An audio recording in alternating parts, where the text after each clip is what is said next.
Viewers, আজকের এই ভিডিওতে মূলত আলোচনা করব তোমাদের 6 সেমিস্টার হিস্ট্রি অনার্সের পেপার 8-এর থেকে ইউনিট 1-এর অন্তর্গত গুরুত্বপূর্ণ একটি কোয়েশ্চন এবং পাশাপাশি তার আনসার নিয়ে তোমরা এই ভিডিওটি ভালো করে দেখবে।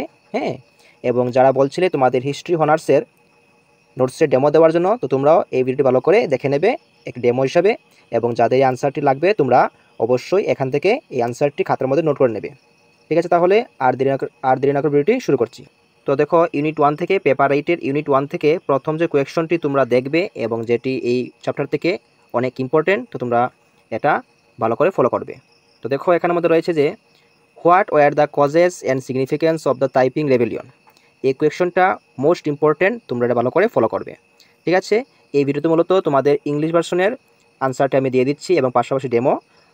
তো এর পরবর্তী ভিডিওতে আমি নেক্সট আরেকটি ভিডিওতে তোমাদের বাংলা ভার্সনের ডেমো প্লাস আরেকটি আনসার দিয়ে দেবো, তোমরা সেটাও দেখে নেবে।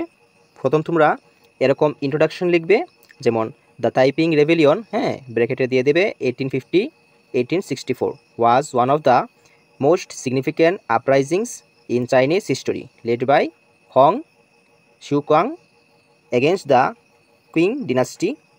It arose during a period of intense internal crisis and foreign pressure. The rebellion's causes were deeply rooted in Chinese social, economic, political, and religious conditions, which created widespread discontent and set the stage for large-scale revolt.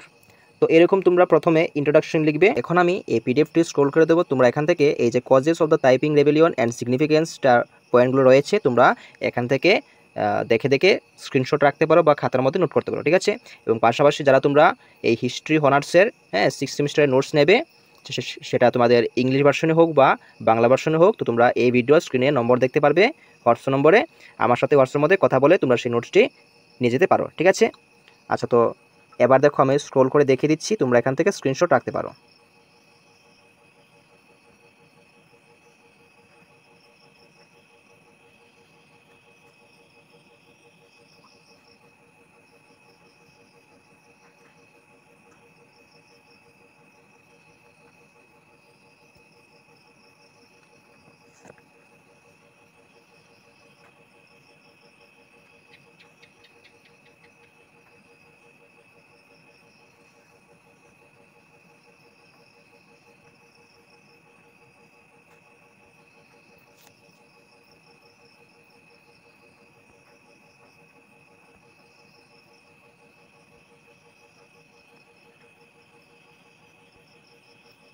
এখন আমি তোমাদের কয়েকটি কথা বলে দিচ্ছি, তোমরা এটা মাথায় রাখবে। যেমন তোমরা পরীক্ষার মধ্যে কিন্তু প্রত্যেকটি কোয়েশ্চনের আনসার করে আসবে। হ্যাঁ, তোমরা বেশি বড় করে লিখতে যাবে না, মিনিমাম 2 পেজ লিখলেই চলবে। তোমরা কিন্তু প্রত্যেকটি প্রশ্নের আনসার করে আসবে, তখনই তোমাদের ভালো মার্কস উঠবে। ঠিক আছে, তো তোমরা বেশি বড় করে লিখতে যাবে না।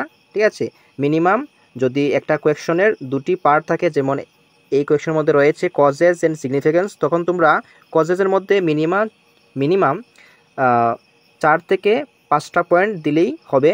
হ্যাঁ, এবং সিগনিফিকেন্স থেকেও সেম 5টা পয়েন্ট তোমরা দিবে। ঠিক আছে, এবং যদি কেউ না পারো 5টা পয়েন্ট দিতে, তাহলে তোমরা সেখানের মধ্যে 4টা পয়েন্ট দিয়ে শেষে কনক্লুশন বা উপসংহার দিলেই চলবে। ঠিক আছে, তোমরা মিনিমাম 2 পেজ লিখলেই চলবে। বেশি লিখতে হলে কিন্তু তোমাদের টাইম ওয়েস্ট হবে, তখন তোমরা সবটি কোয়েশ্চনের আনসার করতে পারবে না। তো তোমরা এটা মাথায় রাখবে।